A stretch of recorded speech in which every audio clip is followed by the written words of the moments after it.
जय श्री श्याम। दोस्तों, एक प्यारी सी कहानी के साथ दोस्तों, एक बार एक राजा वन में शिकार पर निकलता है तो रास्ता भूल जाने के कारण और भूख प्यास से पीड़ित होकर जंगल में ही किसी वनवासी की झोंपड़ी में चला जाता है। वनवासी ने उसकी मेहमान नवाजी बहुत ज़्यादा की, उसे भोजन कराया और उसका बहुत ज़्यादा आदर सत्कार किया। राजा उससे बहुत ही प्रसन्न हुए और कहा कि हे वनवासी, तूने आज मेरा कितनी मुसीबत में साथ दिया है, तो मैं ये तेरा एहसान कभी नहीं भूलूंगा। परंतु तुम्हारी स्थिति तो बहुत ख़राब है। वन में रहकर तो तुम कुछ कर भी नहीं पाते। 2 वक्त का खाना भी तुम्हारे लिए बहुत परेशानी वाला होता है। तो राजा ने जाते समय कहा कि हम तुम्हारे इस आतिथ्य से बहुत ही प्रसन्न हुए हैं और हम इस राज्य के राजा हैं।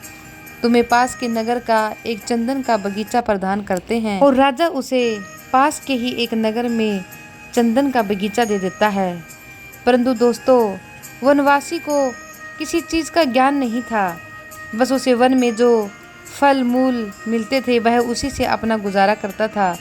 उसे इस चीज़ का भी ज्ञान नहीं था कि यह किस चीज़ की लकड़ी है और इसका क्या करना है। तो राजा ने उसको वह चंदन का बगीचा भेंट में दे दिया। लेकिन वनवासी को तो चंदन का महत्व ही नहीं पता था और उसे ये भी नहीं पता था कि वह इस चंदन का क्या करेगा और इसका किस तरह से फ़ायदा उठाएगा। उसे किसी भी बात का पता नहीं था।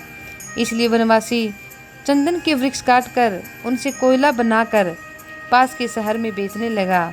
इस तरह से उसका गुजर बसर चलता रहा। धीरे धीरे चंदन के सभी वृक्ष खत्म हो गए और आखिर में सिर्फ एक ही वृक्ष बचा।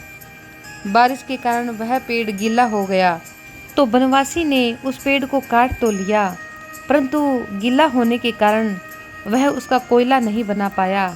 और वनवासी ऐसे की ऐसे उस पेड़ को लेकर बाजार में चला जाता है। वह जैसे ही बाजार में जाता है तो गीले चंदन की खुशबू पूरे बाजार में फैल जाती है और लोग उस कटे हुए पेड़ के इर्द गिर्द मंडराने लग जाते हैं। बल्कि लोगों की भीड़ में होड़ लग जाती है कि मुझे ये चंदन की लकड़ी दे दो। और कई लोग कहीं यह चंदन की लकड़ी ख़त्म ना हो जाए इसलिए जल्दी जल्दी मुँह मांगे पैसे देकर वह लकड़ी ले रहे थे, क्योंकि वह लकड़ी बहुत ही वास्तव में ही कीमती भी थी और उसकी खुशबू भी बहुत ही प्यारी थी। वनवासी को कुछ समझ ही नहीं आ रहा था कि यह क्या हो रहा है। परंतु धीरे धीरे उसको किसी एक अच्छे इंसान ने बताया कि यह चंदन की लकड़ी है जो कि बहुत ही महंगी होती है और इसको पाने के लिए लोग बहुत सारा पैसा खर्च कर देते हैं। परंतु अब बहुत देर हो चुकी थी, क्योंकि वनवासी तो पहले ही सारा का सारा बाग काट कर बेच चुका था, कोयला बना बना कर बेच चुका था। तो दोस्तों, कई बार हम अपने अज्ञान के कारण हमारे जीवन को खराब कर देते हैं।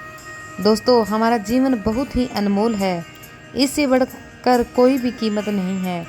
तो अपने जीवन को अच्छी बातों में लगाओ, भगवान की भक्ति में लगाओ, मजबूर लोगों की मदद करने में व्यतीत करो।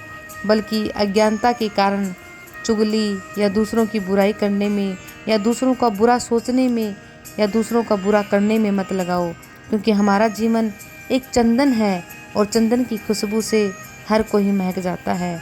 तो अपने चंदन जैसे जीवन को कभी भी बर्बाद मत करो कोयला बनाकर, बल्कि उसको चंदन ही बना कर रखो और अपना कीमती समय भगवान की भक्ति में लगाओ, जिससे हमारे सारे पाप पुण्य में बदल जाएंगे। दोस्तों, वीडियो पसंद आई हो तो लाइक शेयर और सब्सक्राइब जरूर करें। एक आने वाली सुंदर सी वीडियो के इंतज़ार में। जय हिंद, जय भारत।